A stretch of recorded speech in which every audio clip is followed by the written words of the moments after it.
বন্ধুরা সবাই কেমন আছো? বন্ধুরা আজকে তোমাদের আপন মায়ের পুকুরে ছেলের ঠাকুর ডুবানো নিয়ে অসাধারণ একটি সত্য ঘটনা বলবো। গল্পটি শেষ পর্যন্ত শুনলে তোমরা বাধ্য হবে হাতের কাজ করতে। না হলে সবাই আমাকে কাজ করে দিয়ে যাবে, আমি বাধা দেব না। 5 বছর আগে আর্মিতে ভর্তি হয়েছি। বাড়িতে মা আর ছোট একটা বোন আছে, অনেক আগে মারা গেছে। আমি তখন 9-এ পড়ি আর ছোট বোনটা 5-এ। তখন থেকে মা নিজে সংগ্রাম করে সংসার চালিয়েছে, ঘরে বসে সেলাই মেশিন দিয়ে মানুষের কাপড় বানিয়ে বানিয়ে আমাদের ভরণ পোষণ করেছে। কিছু চাষের জমি ছিল তাই রক্ষে। না তো আমার চাচা কাকারা যেমন হারামি এক মুঠো ভাত তুলে দেওয়ার মানুষ ছিল না। নানা নানি দাদা দাদি অনেক আগেই পটল তুলেছে, মামা মামিরা কিছুটা সহযোগিতা করেছে, তাও নাকড়ার মতো করেছে যাতে মা যা ভাগে পেত তা লিখিয়ে নিতে পারে। আমার ভুলি মা সরল মনে তা দিয়েও দিয়েছে। যা হোক, আমি কলেজে ভর্তি হয়েছি কেবলই, এমন সময় শুনলাম আর্মিতে লোক নিবে। মাকে বলে লাইনে দাঁড়িয়ে গেলাম। আমার নিজের উপর ভরসা ছিল, কারণ আমি মোটামুটি সব দিকেই ফিট।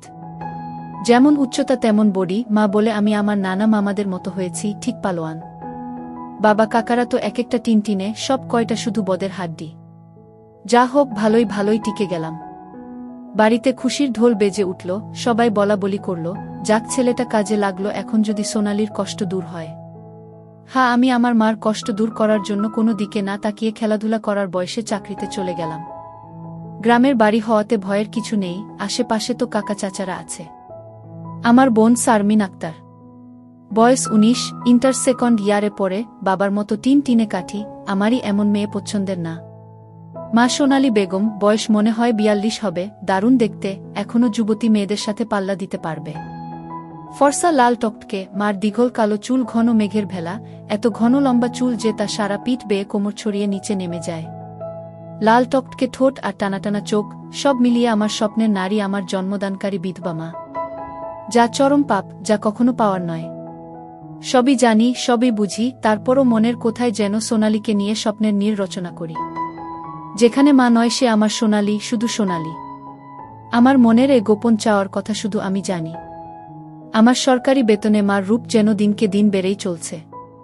মার গর্বে বুক সব সময় ফুলে থাকে, গ্রামে সব সময় আমার জয় জয়কার। 5 বছরে ভাঙা ঘর পাকা করেছি, এখন 4 রুমের বাড়িটা আমাদের শান্তির নীড়। এবার ছুটিতে এসেই মা বায়না শুরু করল আমার বিয়ে দিবে। যদিও এটা অনেক আগে থেকেই চলছে, আমি শুধু বারবার এড়িয়ে যাচ্ছি। আজ এ নিয়ে মার সাথে মুখ কালাকালি হয়ে গেল। মার এক কথা, শারমিন বড় হয়েছে, বিয়ে দিতে হবে। এরই মাঝে কয়েকটা সম্বন্ধ এসেছিল, তার বিয়ে হয়ে গেলে সে একা একা কিভাবে থাকবে, হ্যান ত্যান কত কথা। আমি এসেছি শুনে ছোট মামা এলো, সারাদিন থেকে বিকেলে যাওয়ার সময় আমাদের সবাইকে নিয়ে যেতে চাইল। আমরা না যাওয়াতে জোর করে শারমিনকে নিয়ে গেল, বলল 2 দিন পর মা বেটা গিয়ে বেরিয়ে আসবে আর শারমিনকে নিয়ে আসবে। আমাকে আর মাকে নিয়ে যাওয়ার জন্য আর কি এমনটা করল।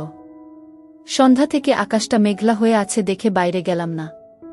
না হলে 2 দিন থেকে এসে সন্ধ্যার পর বন্ধুদের সাথে আড্ডা মারতে বেরিয়ে পড়ি।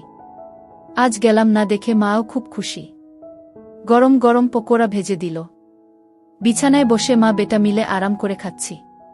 মিশু, হুমা, কাউকে পছন্দ করিস? আমি মার মুখের দিকে তাকিয়ে মুচকি মুচকি হাসছি। বল না পছন্দ করিস, করলে এতদিন তুমি জানতে না। তবে হ্যাঁ, একজনকে খুব ভালো লাগে, এবং এও জানি তাকে আমি পাবো না। কেন পাবি না? আমার ছেলে কি দেখতে খারাপ? কোনো লাট সাহেবে বেটি সে রে? হা হা। তুমি দেখি রেগে গেলে। রাখবো না, এমন সোনার ছেলে আমার। আর কি না, বল তুই কে সে? বাদ দাও মা, আমার যাকে ভালো লাগে তার কথা দুনিয়ার কাউকে বলতে পারবো না, শুধু খোদাকে ছাড়া। মা আমার এমন গম্ভীর কথা শুনে অবাক হয়ে চেয়ে রয়েছে। এটা কি কথা রে বাবা? আমাকে বলতে না পারিস তোর ভাবি মানে রাসেলের বুয়ের কাছে বলিস তুই? না মা, তা না, তুমি আমার সবচেয়ে বড় বন্ধু, তোমাকেই যেহেতু বলতে পারছি না, সেখানে বলতে গেলে তারা তো আমাদের শত্রু, তাদের বলতে যাব কেন? তাহলে বল না, কে সে, কোথায় বাড়ি, কোনো বাড়ির মেয়ে? আমি চুপ করে বসে রয়েছি। মা অনেকক্ষণ আমার উত্তরের অপেক্ষায় থেকে মুখ গোমরা করে চলে গেল। ঘন ঘন বিদ্যুৎ চমকাচ্ছে, আকাশটা কালো হয়ে আছে, রাতের তারাগুলো না জানি কোথায় ডুব দিয়েছে। আমি জানালার গ্লাস খুলে দিয়ে ঠান্ডা হাওয়া গায়ে মাখছি, হাত বাড়িয়ে ব্যাগটা নিয়ে খুললাম, সিগারেটের প্যাকেটটা বের করে একটা ধরিয়ে টানছি। প্যাকেট রাখতে গিয়ে মোবাইলের বক্সটার কথা মনে পড়ল। শারমিনের জন্য যা যা এনেছিলাম সব দিয়েছি, শুধু মার গুলো দেওয়া হয়নি, চেয়েছিলাম দিতে, এমন সময় ছোট মামা এলো তাই আর দেওয়া হয়নি। নতুন অ্যান্ড্রয়েড সেট, মা খুব খুশি হবে। আরেক বক্সে একটা স্বর্ণের চেইন, মার যেটা ছিল সেটা আমার এসএসসির ফর্ম ফিলআপের সময় বিক্রি করে দিয়েছিল। তখন থেকে মার গলা খালি। আরও কয়েকটা জিনিস আছে মার জন্য। আয় খেয়ে নে, ঝড় আসতে পারে, কারেন্ট চলে গেলে খেতে ঝামেলা হবে। আমি তাড়াতাড়ি সিগারেটটা জানালা দিয়ে বাইরে ফেলে দিয়ে বললাম, হা দাও। কি লজ্জা! মা সিগারেট খেতে দেখে নিল, জানে আমি খাই, তবে এভাবে দেখেনি কখনো। ঘরে বসে সিগারেট খাওয়াটা ভুল হয়ে গেছে, সারা ঘরে সিগারেটের ধোঁয়া। মা বেটা খেয়ে দিয়ে উঠলাম। মা বল, আমার রুমে এসো তো একটু। তুই যা, থালা বাসনগুলো গুছিয়ে আসছি। আমি রুমে এসে শুয়ে রইলাম। মা আধা ঘন্টা পর হাত মুছতে মুছতে এলো। কি রে বাবা? আমি উঠে মার হাত ধরে খাটে নিয়ে বসালাম। ব্যাগ থেকে এক এক করে শাড়ি, ব্লাউজের কাপড়, ছায়ার কাপড়, একটা বাদুর বোরকা, দুটো ওড়না, একটা শীতের জামা, চাদর এবং আরও একটা প্যাকেট দিলাম। প্যাকেটটা দিলাম ভয়ে ভয়ে, কারণ ওতে দুসের ছোট জামা কাপড় আছে, জানি না দেখার পর কি বলবে। এত কিছু কি জন্য এনেছিস? তোর কি বুদ্ধিশুদ্ধি হবে না কখনো? প্রতিবারই এত কিছু আনা লাগবে? আহ থামো তো তুমি, যা লাগে তা আনবো না। এটাতে কি রে? না, ওটা এখন খুলবে না, তোমার ঘরে গিয়ে খুলবে, আর প্লিজ রাগ করবে না। কি আছে এতে, তা তুমি খুলে দেখে নিও। আর হ্যাঁ, আরও কিছু আছে, এই বলে মোবাইলটা দিলাম। একটা থাকতে আরেকটা এত দামি মোবাইল, তোমার চেয়ে কেন কিছু দামি নয় আমার কাছে, এই বলে গালে একটা হামি দিলাম। মাও আমার কপালে হামি দিল। চোখ বন্ধ করো তো। কেন রে? আহ বন্ধ করো না একটু। মা হেসে দিয়ে চোখ বন্ধ করল। আমি চেইনটা মার গলায় পরিয়ে দিলাম। এখন চোখ খুলো মা। মা চোখ খুলে স্বর্ণের চেইনটা দেখে হুহু করে কেঁদে দিল। না মা, না, কাঁদবে না, প্লিজ মা, কেঁদে না, তোমার মুখে হাসি দেখব বলে নিয়ে এসেছি, সেখানে তুমি যদি কাঁদো তাহলে আমার খুব কষ্ট হবে মা। না রে বাবা, কাঁদছি না, তুই বুঝবি না এটা কিসের কান্না। খুশি হয়েছ মা? হা রে বাবা, অনেক খুশি হয়েছি। এই বলে মা দাঁড়িয়ে উঠে আমাকে ধরল। আমি তো কেঁপে উঠলাম। মা কখনো এভাবে আমাকে ধরেছে বলে মনে পড়ে না। ইস কি নরম, কি সুন্দর ঘ্রাণ, ও দুটো আমার বুকে পিষ্ট হচ্ছে। মা অনেকটা খাটো হওয়াতে তার মাথাটা আমার থুতনির নিচে, চুল থেকে সুবাস এসে নাকে লাগছে। নাক মুখ ডুবিয়ে দিলাম চুলে। ধীরে ধীরে আমার ওটা শক্ত হচ্ছে। মন চাচ্ছে হাত দুটো আরেকটু নিচে নিয়ে রাখি, তবে সাহস পাচ্ছি না। মা আমার যা রাগী মানুষ, ছোটবেলায় কত বেত পিটা করেছে তার হিসাব নেই। মার মুখটা দুহাত দিয়ে ধরে কপালে একটা হামি দিলাম। আর কখনো কাঁদবে না মা, আমি যেন তোমার চোখে পানি না দেখি। আচ্ছা বাবা, আর কাঁদব না। তো যাও, লাল তাঁতের শাড়িটা পরে দেখাও তো, দেখি কেমন লাগে আমার মাকে। যা পাগল, আমি বিধবা মেয়ে লোক, এমন লাল টকটকে শাড়ি পরলে মানুষে কি বলবে? কে কি বলল তাতে তোমার কি যায় আসে? আর এখানে মানুষ আসবে কোথা থেকে? মানুষের সামনে না পড়তে চাইলে পড়ো না, এখন আমাকে তো পরে দেখাও। আমার খুব মন চাইছে সাজুগুজু করে কেমন লাগে দেখতে। তাই আমার বাবা এনেছে, আর আমি পরব না তা কি হয়? তবে মানুষের সামনে কখনো পড়তে বলিস না রে। ঠিক আছে মা, আমি শুধু আমার সুন্দরী মাকে দুচোখ ভরে দেখতে পেলেই হলো। যা দুষ্টু, মাকে কেউ সুন্দরী বলে? হা হা, তাই? তাহলে কি বলবো গো? হিহি, তুই জানিস কি বলবি। বেয়াদবি নিও না, প্যাকেটে যা আছে তাও পড়ো। কি আছে রে এতে? যাও খুলে দেখো। মা চলে গেল। আমি পিছন থেকে দেখে মুগ্ধ হয়ে গেলাম। এ মহিলার কি কখনো যৌবনে ভাটা পড়বে না? প্রায় 15 মিনিট পরে মা এলো। অসম্ভব, এ কাকে দেখছি আমি? এতদিন এক পেরে শাড়িতে যে মাকে দেখেছি তার সাথে এ মহিলার কেন মিল নেয়? কি সুন্দর, অতুলনীয়, গর্জিয়াস, মার্ভেলাস, যতই উপমা দিই না কেন কম পড়ে যাবে। মা দরজার কাছে দাঁড়িয়ে আছে, আমি বিছানার পাশে হা করে দাঁড়িয়ে আছি। মা ভীষণ মায়াবী করে হেসে চোখের ভ্রুর উঠানামা করে জানতে চাইলে, কি কেমন? আমি ধীরে ধীরে মার সামনে গিয়ে দাঁড়ালাম। কি রে, কেমন হয়েছে? দারুণ মা, খুব সুন্দর, মনে হচ্ছে অ্যাঞ্জেল। যা দুষ্টু, মাকে এমন কমপ্লিমেন্ট দিতে হয়? আমার 10 পাস মা যে এমন কথাও বলতে পারে জানা ছিল না। সরি মা বলে হাত ধরে বিছানায় নিয়ে বসালাম। আমি নিচে বসে মার কোলে মাথা রাখলাম। তুমি সব সময় এমন ভাবে থাকতে পারো না মা? মা আমার মাথায় চুলে হাত বুলিয়ে দিয়ে, কি পাগলের মতো বলছিস? মানুষে দেখলে কি বলবে? তাহলে বলো, আমি যে কয়দিন থাকবো সে কয়দিন এমন করে সেজে থাকবে কেন রে? আমার খুব ভালো লাগে মা। হি হি পাগল, আচ্ছা থাকবনি। আমি মুখ উঠিয়ে মার মুখের দিকে তাকিয়ে, ওগুলো পড়েছ মা? যা শয়তান, কিছু তো শরম কর। মার জন্য কেউ এসব আনে? জানি না মা কেউ আনে কি না, তবে বাবা থাকলে হয়তো আমিও আনতাম না। সে নেই দেখে মনে হলো আমার মার তো ভালো মন্দর খোঁজ রাখার কেউ নেই, তাই নিজেই রাখি। রাগ হয়েছ মা? না রাগ হয়নি, কিন্তু আর আনিস না। কেন মা, পছন্দ হয়নি নাকি সাইজে হয়নি? সব ঠিক আছে। তবে তবে কি মা? মা লজ্জায় মুখ ঘুরিয়ে নিয়ে, তুই এনেছিস ভাবলে পড়তে শরম করে রে। আজ থেকে আমাকে ছেলে নয় বন্ধু ভাববে, তাহলে আর শরম করবে না। হবে মা আমার বন্ধু। যাহ পাগল, সমবয়সী না হলে কি বন্ধু হওয়া যায়? এ যুগে ওসব পুরনো কথা মা। তাই বলে মা ছেলে, হামা ছেলে, এতেই তো ভালো, একে অপরের কাছে আসা যায়। তুই অনেক বড় হয়ে গেছিস দেখি, কি সুন্দর কথা বলছিস। তা তো অবশ্যই, কয়দিন পর তোমার ছেলে সেকেন্ড লেফটেন্যান্ট অফিসার হবে। খুব ভালো হবে রে বাবা, খুব ভালো হবে। এমন সময় বিদ্যুৎ চলে গেল। মোবাইলটা জ্বালাতো মিশু, দেখি চার্জার বাতিটা কোথায় আছে। থাক না মা, এমন কি সুন্দর তোমার কোলে শুয়ে আছি। জানো মা, পাহাড়ি এলাকায় একা একা পোস্টে ডিউটি দেওয়ার সময় এমন স্বপ্ন রোজ দেখি। প্রতিদিন মনে হয় তোমার কোলে শুয়ে একটু যদি। ঠিক আছে, এমনই থাক, তোর যত মন চাই। ধন্যবাদ মা। হি হি পাগল। মা হু, আজ আমার পাশে ঘুমাবে একটু? কেন রে, মন চাচ্ছে তোমাকে ধরে ঘুমাতে। ঠিক আছে, যা সদর দরজাটা বন্ধ করে ঘরগুলোতে ছিটকানি লাগিয়ে আয়। আমি উঠে লাফাতে লাফাতে চলে গেলাম। আজ আমার খুশি ধরে না, কিছু হলে হতেও পারে। এক জগ পানি নিয়ে এলাম সাথে করে। এসে দেখি মা শুয়ে পড়েছে। টেবিলে জগটা রেখে খাটের পাশে দাঁড়ালাম। মা দেয়ালের দিকে সরে গিয়ে আমাকে জায়গা করে দিল। বজ্রপাতের আলোতে মার মুখটা মায়াবী মায়াবী লাগছে। খোলা জানালার হিম বাতাসে আমার মনে ঝড় তুলছে। জানি না মার মনে কি চলছে। মনে হচ্ছে মা তার স্বামীকে পাশে শোয়ার জন্য জায়গা করে দিল। মা নতুন বউ, আমি তার স্বামী। দাঁড়িয়ে রইলি যে, শুবি না? হাসুই। মার পাশে শুয়ে পড়লাম, দুজনে মুখোমুখি। আধো অন্ধকারে দুজনে দুজনার দিকে চেয়ে আছি। ঘুমাবি না? তুমি ঘুমাও, আমার ঘুম এত তাড়াতাড়ি আসে না। তাই আয় কাছে আয়, মাথায় হাত বুলিয়ে দিচ্ছি। আমাকে আর পাই কে? একেবারে মার বুকের কাছে বুক নিয়ে গেলাম, তবে কোমরটা দূরে রাখলাম। মা একটা হাত সাইডে লম্বা করে দিল, এখানে মাথা রাখ। মা তার হাতের উপর মাথা রাখতে বলছে। আমি সহজ মনে তাই করলাম। নাকটা মার বগল থেকে ৩-৪ ইঞ্চি দূরে। ভালো মতো দেখতে না পেলেও বুঝতে পারছি যে এর বেশি দূরে নয়, কারণ ঘামের ঘ্রাণ পাচ্ছি। ইস, মার বগলের ঘ্রাণেই তো আমার শরীর আনচান আনচান করছে।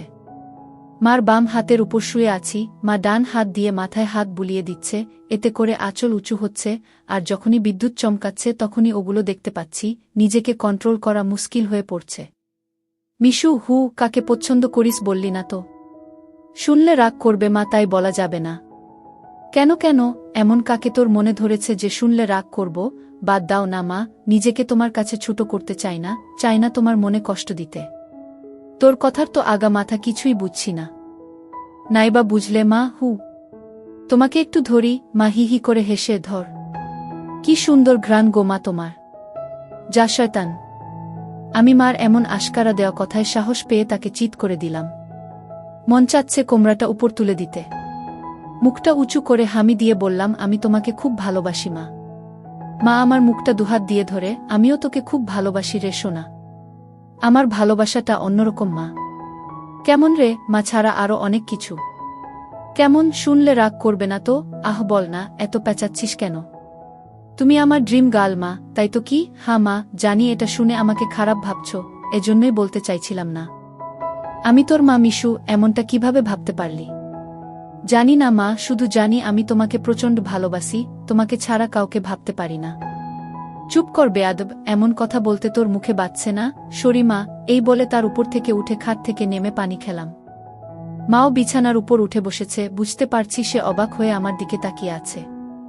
জানালার ধারে গিয়ে দাঁড়ালাম। বৃষ্টি থেমে গেছে, তারপরও আকাশ কালো হয়ে আছে। চাঁদ তারা কোথায় যেন লুকিয়ে গেছে আজ। ঠিক আমার হৃদয়ের মতো চারিদিকে অন্ধকার। এমন সময় কারেন্ট এলো। ঘরটা আলোকিত হয়ে গেল। আমি জানালাটা লাগিয়ে দিলাম, পর্দা ঝুলিয়ে দিয়ে ঘুরে দাঁড়ালাম। মা বিছানার উপর হাঁটুতে মাথা দিয়ে নির্বাক বসে আছে। ফ্যানের হাওয়া আমার রেশমি চুলগুলো দোলা দিচ্ছে। মনে হচ্ছে নববধূ বসে আছে। মা মুখ তুলে আমাকে তার দিকে এক মনে তাকিয়ে থাকতে দেখে, এখনে আয়। আমি মার কাছে গেলাম। বস। বসলাম। মা আমার পিঠে হাত বুলিয়ে দিয়ে বলে, এমনটা হয় না বাবা, আমার লক্ষ্মী সোনা ছেলে। আমি কিছু মনে করিনি। আমি জানি তোদের বয়সের ছেলেদের ফ্যান্টাসি হয় খালা, চাচিরা। তবে মাকে নিয়ে ফ্যান্টাসি রচনা করা একটু বেশি হয়ে যায়। সরি মা। আমার ভোলি ভালি মা যে এতটা বুঝে, এতটা পোক্ত আমার জানাই ছিল না। এত অনেক শেয়ানা। ঠিক আছে, চেষ্টা কর আমার উপর থেকে মনটা সরিয়ে অন্য দিকে নিতে, বিয়েটা করে নে, দেখবি সুন্দরী বউ পেলে মাকে ভুলে যাবি। আমি মাথা নিচু করে, পারবো না মা, প্লিজ, নিজের সাথে অনেক লড়াই করেছি, আমি ক্লান্ত মা, কিছুতেই তোমাকে মন থেকে সরাতে পারি না। কেন রে, কি এমন পাস আমার মাঝে? আমি মুখ তুলে মার মুখের দিকে তাকিয়ে, জানি না মা, শুধু জানি তুমি আমার সব, তোমার কথা চিন্তা করলেই আমার কি তোর পাগল হয়ে যায় মা। মা মুচকি হেসে, ও কিছু না, নিষিদ্ধ জিনিসের প্রতি টান একটু বেশিই হয়, আমি তো বুড়ি হয়ে গেছি, তুই যেমনটা ভাবিস তেমনটা আমি আর নেই। মার এমন কথা শুনে আমি কেঁপে উঠলাম। মা কি ইশারায় আমাকে বুঝালো যে তার জিনিসপত্র আর আগের মতো নেই, দেখলে আমার পছন্দ হবে না? দেখ বাবা, এক একজনের এক একজনকে ভালো লাগে, তাই বলে কি তাকেই নিজের করে পেতে হবে এমন কেন কথা আছে?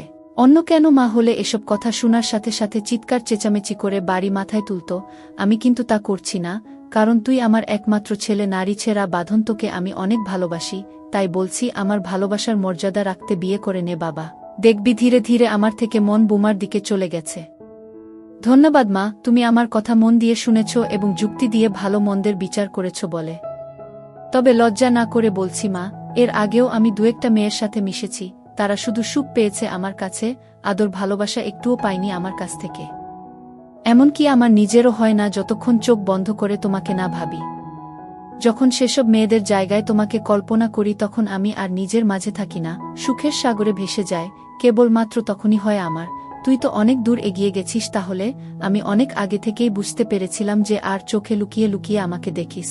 ভাবতাম শয়তান ছেলে পুলে, আরেকটু বড় হলে সমবয়সী মেয়েদের সাথে মিশলে ঠিক হয়ে যাবে, কিন্তু এখন দেখছি তা না, তোর দেখি বয়স্ক মহিলাদের ভালো লাগে। এতক্ষণ মার সাথে এত খোলামেলা কথা বলতে পেরে নিজেকে অনেক হালকা লাগছে। সাহস করে মাকে ধরে শুইয়ে দিলাম। মা চুলে হাত বুলিয়ে দিচ্ছে। আমি তাহলে কি করব মা? সেটাই তো ভাবছি। যেটাই ভাবো মা, আমার মতো পরিবর্তন হবে না। মানে কি? মানেটা তুমি ভালো করেই জানো। মার কণ্ঠে এবার সত্যি সত্যি রাগের আওয়াজ পেলাম। তাই বলে সারা জীবন বিয়ে করবি না, নাকি ছেলে হয়ে মাকে বিয়ে করতে চাস? মা যে এমন কথা ঠাস করে বলে বসতে পারে তা আমি চিন্তাই করিনি। আমি বললাম, বিয়ে না করতে পারলেও তো তুমি আমার হতে পারো। এটা কি মামা বাড়ির আবদার নাকি? ছি ছি মিশু, এমনটা বলতে তোর মুখে বাঁধল না? তাহলে সারা জীবন ছেলেকে এভাবেই দেখতে পাবে মা, তোমার এই মিশু কখনো বিয়ে করবে না। মার চোখে জল টলমল করছে, আমি হাত দিয়ে তা মুছিয়ে দিলাম। আমি তো এমন কিছু করিনি মা, তাহলে তুমি কাঁদছো কেন? আমরা দুজন জাস্ট আলাপ করছি। মা অনেকক্ষণ চুপ থেকে, শুন বাবা, লজ্জা শরমের মাথা খেয়ে বলছি, তোর কষ্ট আমি দেখতে পারবো না। আর বয়স্ক মহিলাদের কাপড় চোপড়ের উপর থেকেই কেবল ভালো লাগে, খুললে নয়। তুই যদি চাস তাহলে আমাকে সেভাবে একবার দেখে নে, তাও তুই মতো পরিবর্তন কর। তবে শুধু দেখতে পাবি, কিছু করতে পারবি না। মার মুখে এমন কথা শুনে আমি আর দুনিয়াতে নেই। বল রাজি? আর যদি আমি দেখে আরও বেশি আকর্ষণ অনুভব করি তাহলে? আমি বলতে চেয়েছি যে, আজ আমাকে দেখ, আর আগেও তো তুই অন্যদের দেখেছিস, তাহলেই তফাৎটা বুঝতে পারবি। আমার মনে হচ্ছে আমার মতো মার মনের ভিতরেও কিছু আছে, নয়তো দেখার কথা। আমি তো কিছু বলিনি, মা নিজ থেকে দেখতে দিতে চাইছে যে। রাজি? রাজি। যা, বড় লাইটটা বন্ধ করে ছোট লাইটটা জ্বালিয়ে আয়। মনে মনে ভাবলাম, কি সৌভাগ্য, আজ তো আমার পোয়া 12 লেগে গেছে। নীল বাতিটা জ্বালিয়ে খাটের পাশে দাঁড়িয়ে রইলাম। মাও উঠে দাঁড়ালো। ধন্যবাদ মা, আমার স্বপ্ন পূরণ করার জন্য। তোর জন্য আমি সব পারি রে, শুধু কথাদের সব দেখে নিয়ে মাকে ভুলে যাবি না তো, বা ভুল বুঝবি না তো? কি বলছো মা? তুমি আমার মা, আমার স্বপ্নের রানী, আমার ফ্যান্টাসির জগৎ, সব কিছুই তুমি। তোমাকে ভুলে গেলে তো নিজেকেই ভুলে যাওয়া হয়। কথা দিলাম মা, জীবন থাকতে তোমার অবাধ্য হব না। ভুল বুঝা বা ভুলে যাওয়া তো দূরের কথা। আমি বললাম, কিছু মনে করো না মা, আমি কি ছুঁয়ে দেখতে পারবো? মা আমার চোখের দিকে তাকিয়ে, আমি তোর মা মিশু। মা, তুমি আমার মা এবং আমার স্বপ্নের রানীও। আমি পিছন দিকে গিয়ে শাড়ির আঁচলটা ফেলে দিলাম।